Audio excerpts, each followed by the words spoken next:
여러분, 혹시 이런 경험 있으신가요? 카톡을 보냈는데 며칠째 읽음 표시조차 안 뜨는 경우요.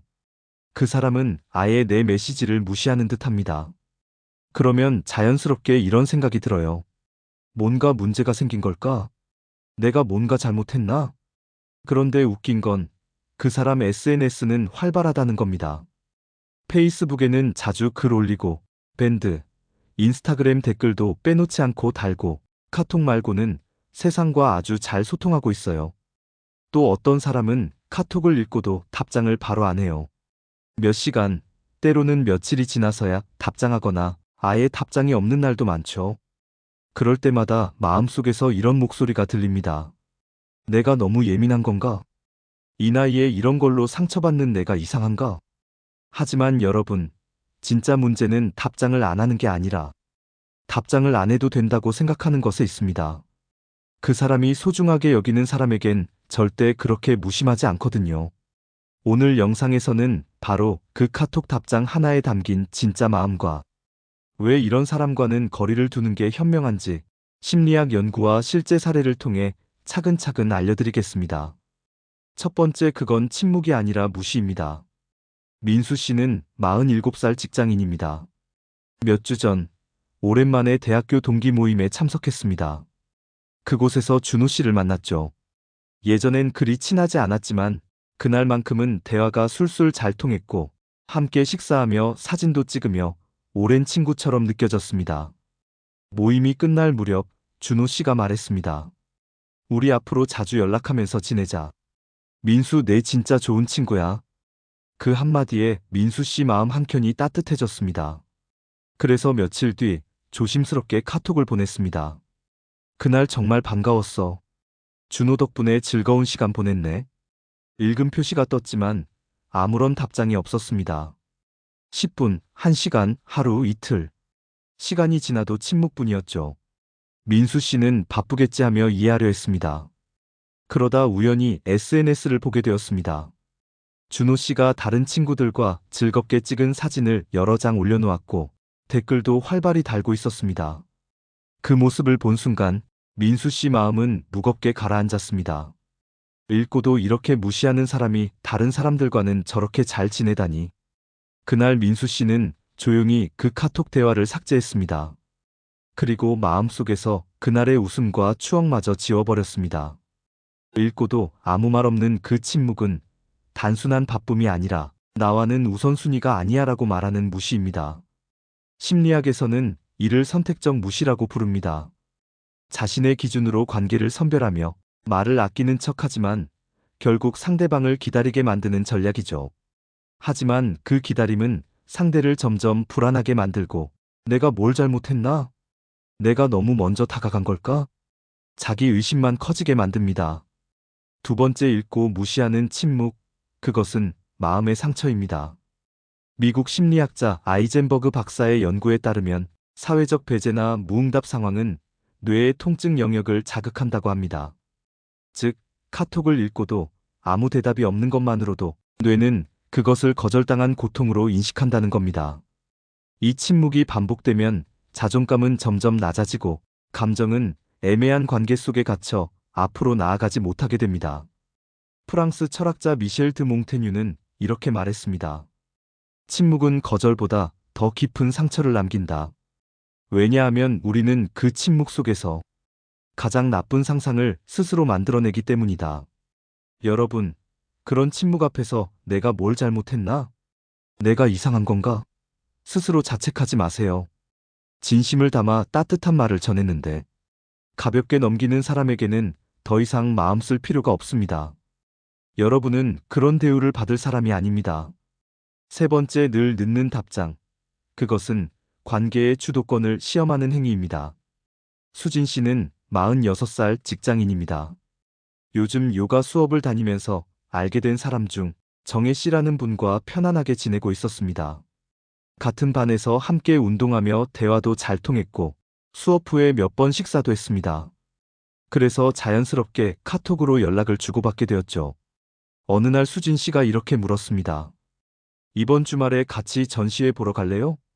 읽음 표시가 떴지만 답장은 없었습니다. 밤늦게야 이렇게 왔죠. 아, 미안해요. 그날 가족 모임 있어서요. 다음에 꼭 봐요. 수진 씨는 이상한 기분이 들었지만 그래도 바쁘겠지 하며 넘겼습니다. 며칠 뒤 정혜 씨가 먼저 연락을 했습니다. 다음 주에 점심 어때요? 수진 씨는 시간 맞춰 답장을 보냈지만 이번에도 답장은 늦고 애매했습니다. 어제 일이 좀 늦게 끝나서 못 갔어요. 다음에 꼭 만나요. 이런 식의 반복. 수진 씨는 늘 먼저 연락하고 기다리는 쪽이었고 정혜 씨는 계속 늦게 답하며 만남을 미뤘습니다. 이 관계의 핵심은 시간의 주도권입니다. 누군가가 연락의 속도와 타이밍을 결정하며 상대방을 시험하고 있는 셈이죠. 이런 식으로 카톡 답장 지연이나 무응답이 단순한 실수나 바쁨이 아니라 무의식적인 신호이자 관계의 거리감을 보여주는 경우가 많습니다. 여러분도 이런 경험이 있다면 더 이상 혼자 고민하거나 자책하지 마세요. 답장을 늦게 한다는 건 단순한 성격 문제가 아닙니다. 답장이 늦는다는 건 상대를 일부러 기다리게 하며 자기 속도와 페이스를 강요하는 심리적 행위입니다. 심리학에서는 이를 관계 주도권 조절이라고 부릅니다. 즉, 답장을 늦게 보내는 사람은 무의식적으로 관계를 자기 중심으로 끌고 가려는 경향이 있다는 뜻입니다. 본인은 의식하지 못해도 상대는 계속 애매한 거리감에 놓여 헷갈리고 기다리면서 마음이 지쳐갑니다. 경희 씨는 49살 중소기업 인사 담당자입니다. 최근 회사 근처 커피숍에서 알게 된 동료 지연 씨와 카톡으로 자주 연락을 주고받았습니다. 그런데 지연 씨는 항상 답장이 늦었고 답장이 와도 대답이 애매했습니다. 처음에는 바쁘겠거니 넘겼지만 점점 내가 뭘 잘못했나? 내가 별로인 사람인가? 하는 생각이 들어 불안해졌습니다. 캘리포니아 대학교 심리학 연구팀은 누군가에게 중요한 메시지를 보냈을 때 답장이 늦어질수록 스트레스가 증가하고 자기평가가 떨어진다는 사실을 밝혔습니다. 답장이 1분 안에 오면 스트레스가 적지만 3시간, 하루씩 늦어지면 뇌의 불안 반응이 커진다는 거죠. 특히 상대가 중요한 사람일수록 나에 대한 감정이 식은 건가? 나는 의미 없는 존재인가? 하는 의심과 불안이 깊어집니다. 독일 철학자 프리드리히 니체는 이렇게 말했습니다. 우리를 가장 지치게 하는 건 일이 아니라 끝없는 기다림이다. 기다림은 단순한 시간 낭비가 아니라 마음을 조금씩 갉아먹는 감정 소모입니다. 답장을 일부러 늦게 하는 사람, 그건 나는 지금 너에게 바로 답할 만큼 중요하지 않다는 무언의 신호입니다.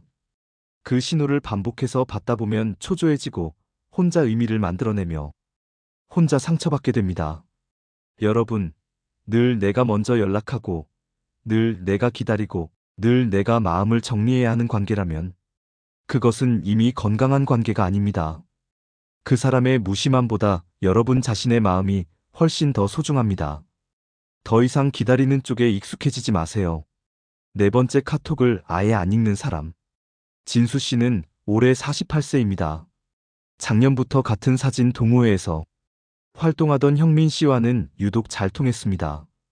둘 다 주말에 시간이 잘 맞아 같이 출사를 나가고 카메라 렌즈 얘기하며 밤늦게까지 메시지 주고받고 심지어 중고장터에서 장비도 서로 대신 찾아줄 만큼 가까웠습니다. 어느 날 진수 씨가 이번 주말에 안산 갈까요? 노을 좋대요. 톡을 보냈는데 답이 없습니다. 처음엔 바쁜가 보다 생각했습니다. 이틀쯤 지나 미안. 요즘 회사 일이 좀 많아서 그렇게 간단한 답이 옵니다. 그래서 진수 씨는 다시 조심스럽게 그럼 다음 주는 어때요? 또 톡을 보냈습니다. 이번엔 아예 읽지도 않습니다. 하루, 이틀, 사흘이 지나도 읽음 표시조차 안 뜹니다. 진수 씨는 잠깐 고민했습니다. 전화해볼까? 뭔 일 생겼나? 그런데 왠지 내가 부담 주는 것 같아 그만뒀습니다. 며칠 뒤 동호회 단톡방에서 형민 씨가 다른 회원들과 전남 출사 다녀온 사진을 잔뜩 올려둔 걸 봤습니다. 그걸 보는 순간 뭔가 쿵하고 가슴이 내려앉았습니다. 아, 나만 뺀 거구나. 그런데 직접 말은 안 하는구나. 그 뒤로 진수 씨는 더는 연락하지 않았고 형민 씨도 끝내 먼저 연락해오지 않았습니다. 이 유형이 더 고약한 이유는 끊지는 않아요. 그렇다고 받아주지도 않습니다. 읽지 않고 나중에 보자는 말은 사실상 지금은 너를 상대하고 싶지 않아 라는 뜻입니다. 하지만 대부분의 사람은 그걸 명확한 거절로 인식하지 못합니다. 그래서 더 오래 기다리게 되고 혼자 관계를 유지해보려 안간힘을 씁니다.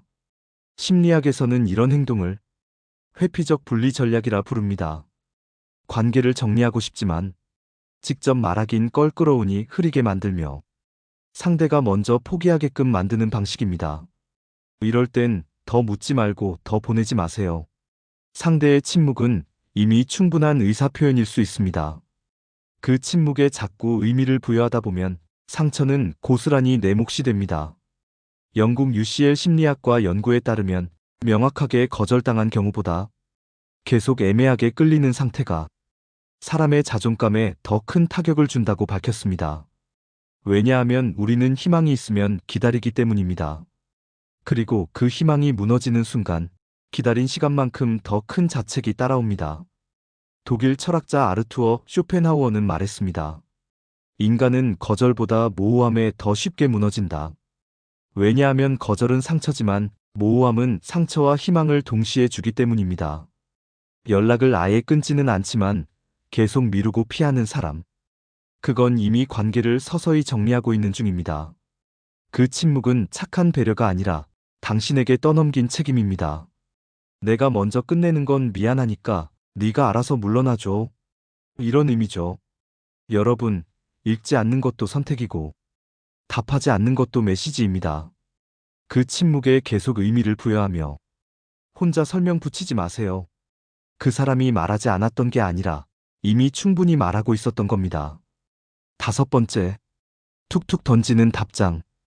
관계는 계속되지만 마음은 계속 닳습니다. 지훈 씨는 52세입니다. 같은 직장에서 4년을 함께 일했던 동료 철우 씨와는 직장 밖에서도 종종 연락을 이어왔습니다. 회사를 옮긴 뒤에도 가끔 안부도 주고받고 퇴근 후엔 치킨에 맥주 한잔하던 친근한 사이였죠. 어느 날 지훈 씨가 속이 좀 답답해서 톡을 보냅니다. 요즘 일도 그렇고 마음이 좀 그렇네. 철우는 잘 지내? 한참 뒤 돌아온 답은 딱 2글자. 이응이응. 표정도 없고 감정도 없는 툭 던진 대답. 며칠 뒤 전에 말한 그 책 결국 읽어봤어? 물어보니 이번엔 아직. 역시 툭. 어떻게 지내는지, 요즘 일은 어떤지 한마디 물어보는 법도 없습니다. 지훈 씨는 문득 생각했습니다. 내가 왜 이 말을 했더라? 나 혼자 벽에 대고 말한 건가? 답장은 옵니다. 그런데 매번 사람한테 하는 말이 아니라 알림창 하나 처리하는 느낌. 이런 사람들의 특징은 끊을 정도로 나쁘진 않은데 계속할 만큼 따뜻하지도 않다는 겁니다. 대화는 항상 짧고 건조하고 질문은 없고 관심도 없고 톡 자체가 그냥 귀찮은 일처럼 느껴집니다. 여러분, 관계는 말의 내용만큼이나 말을 대하는 태도가 중요합니다. 단답은 말이 짧은 게 아니라 마음이 짧은 겁니다. 늘 내가 먼저 말을 걸고 내가 감정 정리를 하고 내가 의미를 붙여야 하는 관계라면 그건 이미 건강한 관계가 아닙니다. 당신이 아무 말 안 해도 진심을 전하려는 사람이 있고 당신이 아무리 말을 걸어도 진심을 내지 않는 사람이 있습니다. 더는 단답에 마음 쓰지 마세요. 카톡도 매너가 있어야 하는 겁니다. 카톡도 매너입니다. 요즘 4050대에게 가장 자주 듣는 말 중 하나가 이겁니다. 내가 먼저 연락 안 하면 평생 소식 없는 사람 있어요. 그런 사람 한 명쯤 떠오르시죠? 분명 예전엔 자주 연락했는데 요즘은 내가 먼저 톡을 보내야만 겨우 한두 마디 건성으로 돌아오는 사람. 퇴근길 버스 안에서 주말에 혼자 커피 마시며 괜히 그 사람의 카톡을 다시 열어봅니다. 내가 뭔가 서운하게 했던 건 아닐까 혼자 괜히 마음을 씁니다. 그런데 이런 관계에 공통점이 있습니다. 첫째, 감정이 없습니다. 그 사람은 대답은 하지만 마음은 없습니다. 이 사람, 나랑 계속 연락하고 싶긴 한 걸까? 우리가 주고받는 톡 속에는 사실 단어보다 더 중요한 게 있습니다. 바로 온기입니다. 단답형도 괜찮습니다. 응 하나라도 진심이 담겼다면 그건 따뜻합니다. 하지만 어떤 답장은 그렇지 않죠. 이응. 그렇구나. 그래. 말은 했지만 마음이 없는 말. 그 사람은 관계를 정리하지도 유지하지도 않으며 그저 거리두기만 하고 있는 겁니다. 둘째, 감정 없는 말은 마음에 공백을 남깁니다. 서울의 한 직장인 상담센터에서는 이런 사례가 많다고 합니다. 연락은 오는데 왜 이렇게 외롭죠? 표면적인 관계는 유지되지만 감정의 교류는 철저히 차단된 관계가 많기 때문입니다. MIT 커뮤니케이션 연구소의 실험에서도 감정이 없는 메시지를 반복적으로 받으면 사람은 자신이 거절당하고 있다는 느낌을 받는다고 합니다. 그러니까 상대는 톡을 보냈다고 생각하지만 우리는 받은 게 없다는 공허함을 느끼는 겁니다. 3. 말이 짧은 게 아니라 마음이 짧은 겁니다. 레바논 시인 칼릴 지브라는 이렇게 말했습니다. 문제가 되는 건 말의 길이가 아니라 그 말에 마음이 없다는 것이다. 정답입니다. 우리는 그 짧은 답장 속에서 상대가 우리의 마음을 외면하고 있다는 걸 느낍니다. 그래서 더 서운하고 더 외로운 겁니다. 툭 던지는 말, 그건 소통이 아니라 처리입니다. 답장은 해줬으니 됐지라는 태도. 그런 톡은 결국 내 진심을 낭비하게 만듭니다. 여러분, 답장은 온다고 다 관심이 아닙니다. 그 안에 마음이 없다면 그건 그냥 텍스트일 뿐입니다. 더는 건성의 말에 진심을 쏟지 마세요. 그 사람의 짧은 말보다 여러분의 깊은 마음이 훨씬 귀합니다. 그리고 마지막으로 내가 먼저 연락하지 않으면 평생 안부조차 없는 사람. 그건 우정도 인연도 아닙니다. 그냥 잠정적 차단일 뿐입니다. 카톡도 결국 사람의 온도를 담는 매체입니다. 온기가 없는 대화는 이어갈 이유도 없습니다. 진철 씨는 올해 47세입니다. 경기도의 한 중학교에서 과학교사로 일하고 있죠. 교직 생활을 하며 알게 된 동료 교사 민수 씨와는 10년 넘게 친하게 지낸 사이입니다. 같이 야근도 하고 주말엔 등산도 다니고 서로 고민도 털어놓으며 정말 형제 같은 사이였죠. 그런데 몇 해 전 민수 씨가 타 지역으로 전근을 간 이후 진철 씨는 이상한 걸 느끼기 시작했습니다.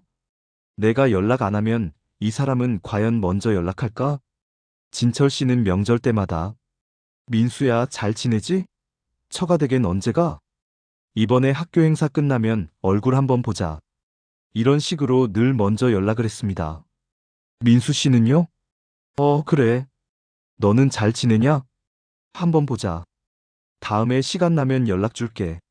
그런 말만 남기고 또 조용해졌습니다. 언제나 먼저 톡을 보내는 건 진철 씨였고, 약속 날짜를 잡는 것도, 안부를 묻는 것도 늘 진철 씨의 몫이었죠. 그래서 이번엔 가만히 있어 보기로 했습니다. 내가 이번엔 먼저 안 해보자. 민수가 나를 생각한다면 연락하겠지. 일주일이 지나고, 한 달이 지나고, 두 달이 흘러도 민수 씨에게선 아무런 연락이 없었습니다. 그제야 알게 됐습니다. 이 관계는 내가 움직이지 않으면 아예 존재하지 않는다는 걸. 사람은요, 단순히 멀어지는 것보다 일방적으로 매달렸던 관계에서 더 깊은 상처를 받습니다. 내가 하지 않으면 아무 일도 일어나지 않는 관계. 사실은 그 사람에게 나는 그냥 받아주는 사람, 늘 먼저 다가와주는 사람일 뿐이었다는 뜻이죠. 심리학에서는 이걸 단방향 유지라고 부릅니다. 한쪽만 관계를 유지하려고 애쓰고 다른 한쪽은 그걸 너무나 당연하게 여기는 구조죠. 이게 오래되면요, 상대는 점점 무심해지고 나는 점점 지쳐갑니다. 하지만 이 관계는 절대 터지지 않아요. 왜냐고요? 불편함을 말할 상대가 아예 없기 때문입니다. 이제는 답장 하나쯤이야 하는 사람이 아니라 내 마음에 예의 있게 반응해주는 사람과 연결되세요. 카톡도 결국 마음이 오가는 통로입니다. 마음 없는 대화는 그냥 벽에다 말 거는 것과 같아요. 이렇게요. 미국 심리학자 아이젠버그 박사의 연구에 따르면 사회적 배제나 무응답 상황은 뇌의 통증 영역을 자극한다고 합니다. 쉽게 말해 읽고 무시당하는 것만으로도 우리 뇌는 마치 거절당한 고통으로 받아들인다는 겁니다. 게다가 이 침묵이 반복되면 자존감은 서서히 무너지고 감정은 애매한 관계에 묶인 채 앞으로 나아가지 못하게 되죠. 프랑스 철학자 미셸 드 몽테뉴는 이렇게 말했습니다. 침묵은 거절보다 더 깊은 상처를 남긴다. 왜냐하면 우리는 그 침묵 속에서 가장 나쁜 상상을 스스로 만들어내기 때문이다. 그 말처럼 상대의 묵묵부답 앞에서 우리는 자꾸 내가 뭘 잘못했나? 혹시 내가 부담이었나? 하며 자신을 탓하게 됩니다. 하지만 여러분, 내가 따뜻한 마음을 전했을 때 그걸 아무렇지 않게 넘긴 사람에게는 더 이상 마음 쓸 필요 없습니다. 여러분은 그런 대우 받을 사람이 아닙니다. 6번째, 늘 늦는 답장. 그건 때로 당신을 시험하는 겁니다. 윤호 씨는 올해 51세입니다. 회사 생활에서 은퇴하고 요즘은 소도시에서 자전거 동호회를 운영하며 지내고 있죠. 그 모임에서 알게 된 재민 씨라는 분과는 유난히 코드가 잘 맞았습니다. 라이딩 끝나고 같이 식사도 하고 취향도 비슷하고 동네도 가까웠죠. 자연스럽게 연락을 주고받게 됐습니다. 어느 날 윤호 씨가 톡을 보냅니다. 이번 일요일 라이딩 할 건데 같이 가실래요? 읽음은 바로 떴습니다. 그런데 답장이 없습니다. 한참이 지나 밤 11시쯤. 아, 그날은 집안일 좀 있어서요. 다음에 봐요. 툭. 한 줄. 뭔가 이상했지만 그냥 넘겼습니다. 그런데 며칠 뒤엔 재민 씨가 먼저 연락이 옵니다. 형님, 주말에 시간 어때요? 윤호 씨는 반갑게. 네. 토요일 오전 괜찮아요. 시간만 말씀 주세요. 라고 바로 답장을 했죠. 그리고 또 아무 답장이 없습니다. 하루 이틀. 그리고 겨우 온 답은 아, 그날 갑자기 일이 생겨서요. 다음에 보시죠. 이런 식으로 계속 반복됩니다. 항상 내가 먼저, 항상 내가 기다리는 입장. 그리고 늘 상대의 답장은 늦고 애매하고 결국 약속은 흐지부지 끝이 납니다. 이런 관계의 핵심은 시간의 주도권입니다. 항상 내 시간은 비워두게 만들고 본인은 그때그때 감정과 사정에 따라 답장을 늦추고 약속을 뒤로 미루고 심리학에선 이런 걸 지연응답 전략이라고 부릅니다. 상대를 우선순위에서 밀어두는 방식이죠. 명확히 거절하진 않지만 계속 미루고 흐리고 결국 상대방만 감정 소모하게 만듭니다. 여러분, 답장이 왔다고 다 관계가 아닙니다. 그 안에 진심이 없고 말이 늦고 무심하다면 그건 이미 마음이 멀어진 관계입니다. 더는 거기 매달리지 마세요. 당신의 시간과 마음은 누군가의 여유가 아닙니다. 기다리는 사람이 아니라 존중받는 사람으로 사세요. 카톡도 결국 예의입니다. 회사 선배 중에 그런 사람이 있었습니다. 회의 중에도 휴대폰을 손에 쥐고 있는 사람인데 정작 내가 보낸 카톡엔 몇 시간씩 답이 없습니다. 급한 업무나 중요한 보고건도 늘 내가 다시 묻고 다시 확인해야 합니다. 단순히 성격이 느린가 보다 하고 넘겼습니다. 그런데 그 사람 회식 자리에서는 다른 직원 카톡은 바로바로 확인하더군요. 이쯤 되면 단순한 성격 문제가 아닙니다. 자기 페이스를 고집하면서 상대방을 자연스럽게 기다리는 사람으로 만들어버리는 거죠. 심리학에서는 이런 행동을 관계의 주도권 조절이라 부릅니다. 답장을 늦게 하는 사람일수록 자신이 우위에 서 있기를 원하고 상대방이 자기를 더 중요하게 여기도록 의도적이든 무의식적이든 거리를 조절하는 경향이 있습니다. 미국의 한 심리 연구팀은 중년 직장인들을 대상으로 실험을 진행했습니다. 업무적 메시지를 보낸 뒤 답장을 언제 받는가에 따라 느끼는 스트레스와 감정 변화를 살펴봤죠. 답장이 1분 안에 올 때는 별다른 감정 반응이 없었지만 3시간 뒤, 하루 뒤에 답장을 받은 경우 스트레스 수치는 눈에 띄게 올랐고 자존감 역시 낮아졌습니다. 특히 상사나 동료처럼 중요한 관계일수록 그 감정은 훨씬 깊었고 내가 우선순위에서 밀렸나? 이 관계는 내가 더 애쓰고 있는 건가? 하는 불안과 혼란이 커졌습니다. 철학자 니체는 이렇게 말했습니다. 우리를 가장 지치게 하는 건 일이 아니라 끝없는 기다림이다. 답장이 늦는다는 건 단순히 바쁘다는 뜻이 아닙니다. 당신은 지금 당장 응답할 만큼 중요한 사람이 아니에요. 라는 뜻일지도 모릅니다. 그런 상황이 반복되면 결국 늘 내가 먼저 묻고, 늘 내가 기다리고, 결국 내가 스스로 감정을 정리해야 하는 관계가 됩니다. 여러분, 기다리는 쪽에 익숙해지지 마세요. 그 사람의 무심함보다 여러분의 마음이 훨씬 더 중요합니다. 혹시 지금도 답장 기다리고 계신가요? 그 시간이 길어질수록 스스로를 깎아내리는 건 아닐까요? 7번째 커피 약속 이후 톡을 안 읽는 사람. 준호 씨는 올해 48세입니다. 광진구에 있는 공방에서 주말마다 도자기 수업을 듣습니다. 거기서 만난 동갑내기 지선 씨와 꽤나 마음이 잘 맞았죠. 둘 다 직장인이라 평일엔 바쁘지만 주말이면 같이 수업도 듣고 점심 먹고 근처 카페에서 커피도 자주 마셨습니다. 준호 씨는 오랜만에 이런 편한 사람을 만난 게 참 반가웠습니다. 그러던 어느 날 주말에 시간 괜찮냐고 카톡을 보냈는데 답이 없습니다. 바쁘겠거니 일이 생겼겠거니 했습니다. 며칠 뒤 요즘 정신이 좀 없네요. 일 치운 다음에 봐요. 라는 답이 왔습니다. 그러고 또 며칠 후 이번 주에 커피 한잔 할래요? 라고 톡을 보냈더니 이번엔 아예 읽지도 않습니다. 이틀, 사흘이 지나도 말이죠. 준호 씨는 내가 너무 성급했나 싶어 전화를 걸려다 말았습니다. 근데 그 주말 지선 씨의 프로필 사진이 바뀌어 있었습니다. 그리고 톡 상태 메시지엔 다른 동료들과 캠핑 간 사진이 올라와 있었습니다. 그걸 보는 순간 괜히 가슴이 먹먹했습니다. 아, 나랑은 거리를 두고 싶었던 거구나. 근데 그 얘긴 안 하는 거구나.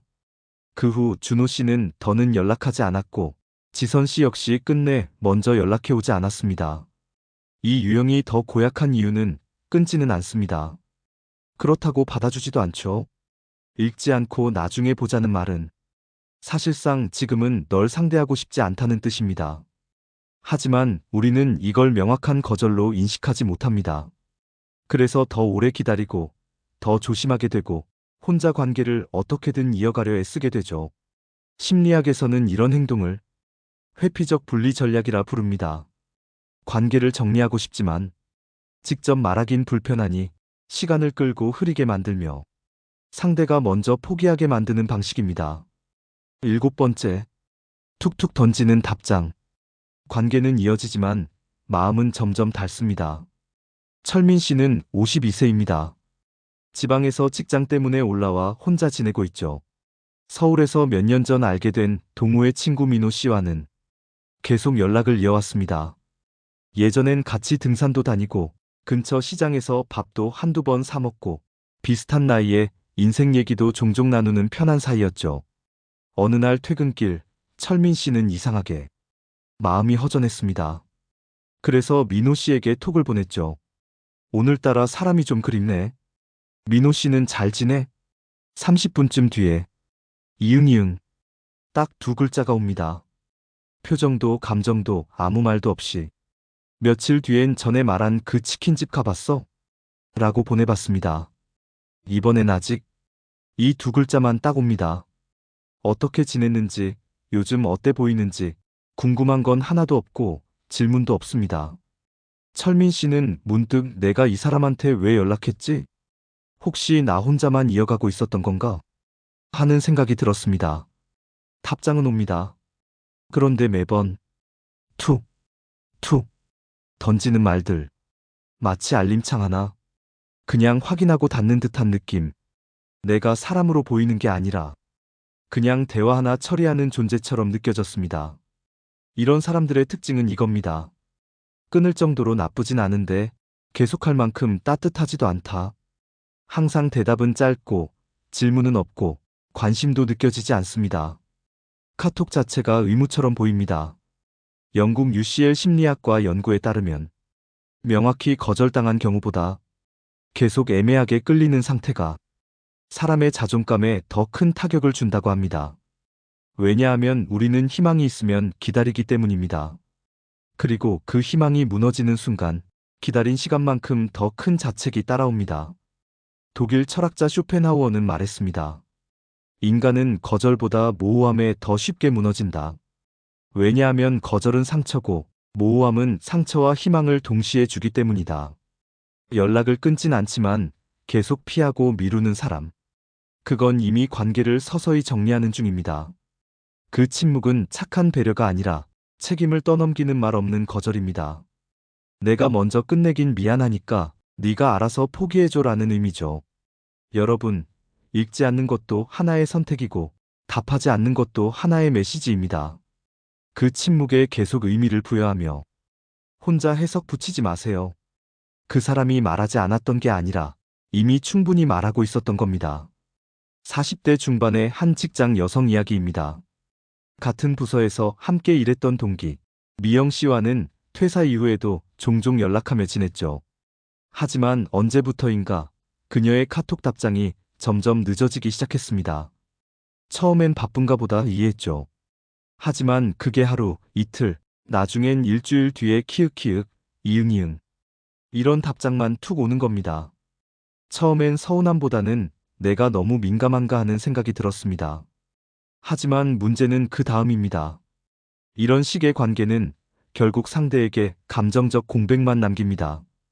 상대는 헷갈리게 됩니다. 나한테 아직 마음이 있는 걸까? 내가 괜히 의미 부여하고 있는 건가? 심리학에서는 이런 행동을 정서적 기피 차단 행동이라 부릅니다. 표면적으로 관계는 유지하되 감정의 교류는 철저히 막는 방식이죠. 이런 관계가 오래될수록 한쪽만 감정을 소비하게 됩니다.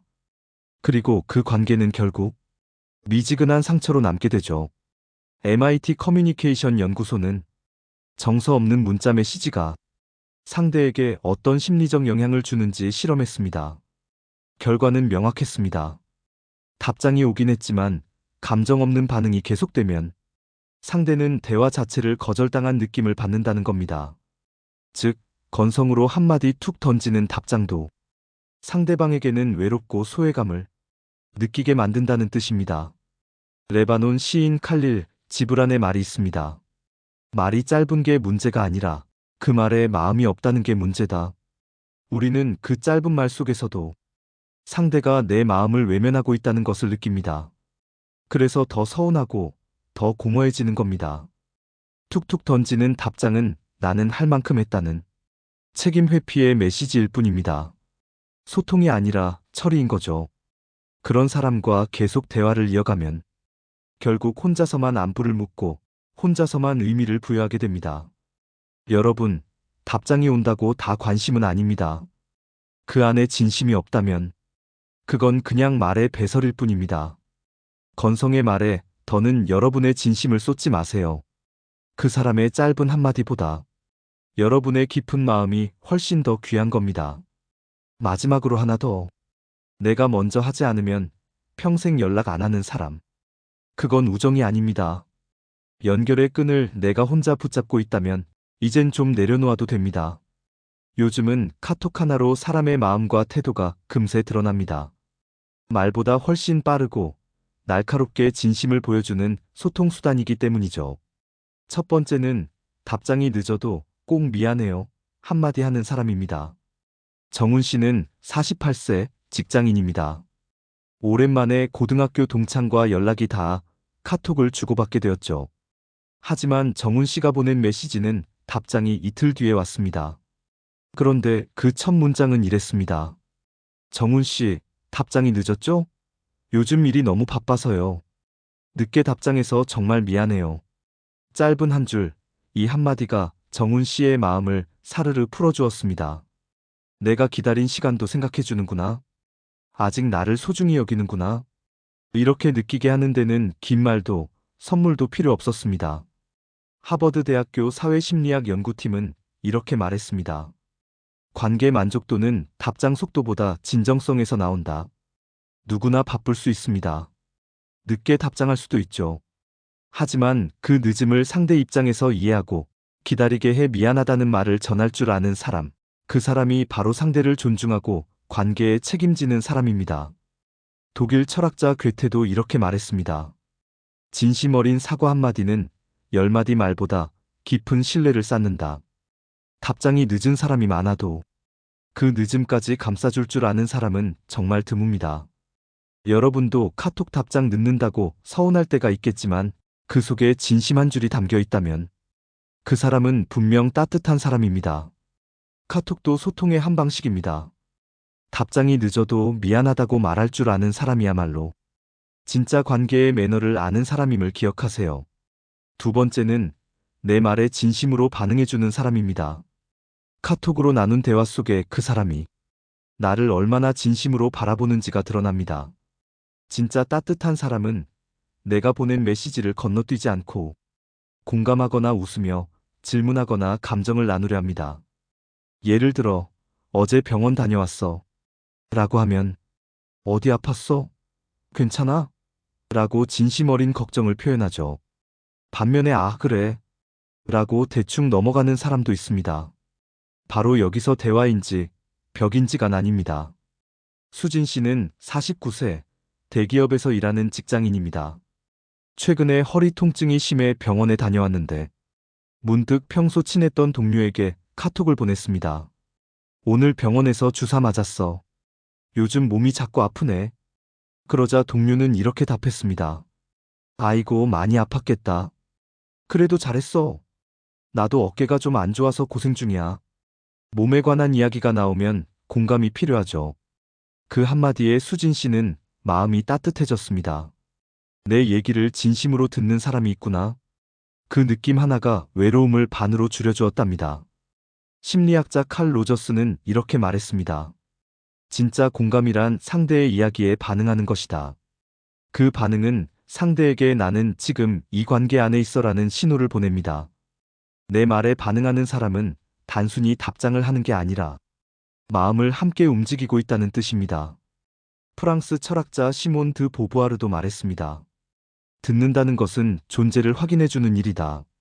무심한 대답은 존재를 흐리게 만든다. 따뜻한 사람은 내 말 속에서 나를 보고 그 말에 반응하며 마음을 함께 움직입니다. 그 사람과 나눈 대화는 한 줄이라도 생생하고 살아있습니다. 그런 대화는 내가 혼자가 아니다라는 안도감을 줍니다. 세 번째는 대화를 이어가려는 사람입니다. 따뜻한 사람은 대화를 툭 끊지 않고 그건 어땠어? 요즘은 좀 괜찮아? 같은 말로 마음을 계속 머무르게 합니다. 이건 글솜씨의 문제가 아닙니다. 관계를 이어가고 싶은 마음이 있느냐 없느냐의 문제입니다. 미니 씨는 53세, 중학교 교사입니다. 옆집에 사는 동료 선생님과 평소 대화를 자주 나누는데요. 요즘 학생들 때문에 스트레스가 많아. 라고 톡을 보내자 동료는 바로 이렇게 답했습니다. 아, 힘들겠네. 그래도 미니 씨는 잘 이겨낼 거야. 지난번에 말한 상담 수업은 어때? 그 한마디로 미니 씨는 그 사람은 내 얘기를 흘려듣지 않는구나 느꼈고 자연스레 대화가 깊어졌습니다. 심리학자 버지니아 사티어는 말했습니다.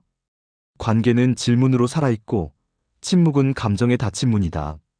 말을 이어가려는 노력은 상대의 감정을 존중한다는 증거이며 지금 너와 연결되고 싶다는 표현입니다. 프랑스 철학자 알랭 드 보통도 말했습니다. 함께 있고 싶은 사람은 대화를 끝내는 사람이 아니라 이어가는 사람이다. 진짜 따뜻한 사람은 말이 많지 않아도 한마디를 다르게 합니다. 그 한마디로 우리는 느낍니다. 이 사람은 지금 나와 이 대화를 계속하고 싶어 하구나. 그리고 그런 대화 속에서 위로받고 살아있음을 느낍니다. 네 번째는 대화가 끝날 때 인사를 잊지 않는 사람입니다. 톡을 주고받다가 대화가 마무리될 즈음 아무 말 없이 조용히 사라지는 사람이 있습니다. 읽고도 말없이 끊기는 사람도 있죠. 하지만 진짜 따뜻한 사람은 마지막 순간에도 당신과의 대화가 소중했다는 흔적을 남깁니다. 예를 들어 맛있는 점심 드세요. 오늘도 좋은 하루 보내세요. 다음에 또 얘기해요. 짧은 이 한 줄이 톡 너머의 공기를 달라지게 합니다. 경아 씨는 54세, 프리랜서 작가입니다. 동네 책방에서 알게 된 친구와 가끔 톡을 주고받는데요. 어제 추천해준 책 읽었어요. 정말 좋더라고요. 라고 메시지를 보냈더니 친구가 마지막에 이렇게 답했습니다. 읽고 이야기 나누니 좋았어요. 오늘도 웃음 가득한 하루 되길 바래요. 그 한 줄에 경아 씨는 마음이 따뜻해졌고 그 말이 친구가 남긴 온기처럼 느껴졌다고 합니다. 심리학자 애덤 그랜트는 연구에서 이렇게 말했습니다. 사람은 대화의 첫인상보다 마지막 말투에 더 깊은 감정을 남긴다. 즉, 마무리를 예의 있게 하는 사람은 상대 기억 속에 좋은 사람으로 남는다는 것입니다. 로마 철학자 마르쿠스 아우렐리우스는 말했습니다. 마지막 말 한마디가 그 사람의 인품을 가장 분명히 드러낸다. 톡을 어떻게 시작하느냐도 중요하지만 어떻게 끝내느냐에는 그 사람의 배려가 담깁니다. 따뜻한 사람은 대화의 마지막에 예의가 아니라 진심을 남깁니다. 그 한 줄이 있느냐 없느냐가 이 관계가 위로인지 그냥 지나가는 말인지 결정하는 순간입니다. 오늘은 카톡 답장이 늦는 사람들의 심리와 그 짧은 메시지 속에 숨은 진짜 따뜻한 사람의 마음을 알아봤습니다. 우리는 살아가며 누군가에게 너무 오래 애쓰고 기다리고 말없이 마음을 건넸던 기억을 품고 있습니다. 오늘 이야기 속 누군가가 자꾸 떠오르고 마음에 걸리셨다면 그건 여러분이 그 관계를 지키기 위해 끝까지 버텨온 사람이기 때문일 겁니다. 늘 내가 먼저였던 관계, 기다림이 익숙했던 하루들, 그 속에서 무너졌던 마음을 이제는 조금 내려놓아도 괜찮습니다. 오늘 이 시간을 통해 나를 돌아보고 사람을 조금 다르게 바라보게 되셨다면 그것만으로도 이미 여러분은 내 마음을 지키는 쪽으로 한 걸음 나아간 것입니다. 마지막으로 나를 기다리게 하는 사람보다 내 마음을 먼저 찾아주는 사람과 함께 하세요. 오늘 하루도 여러분의 마음이 외롭지 않고 따뜻함으로 가득하길 진심으로 바랍니다. 여러분은 오늘 영상 보시며 어떤 생각이 드셨나요? 경험과 생각을 댓글로 나눠주세요.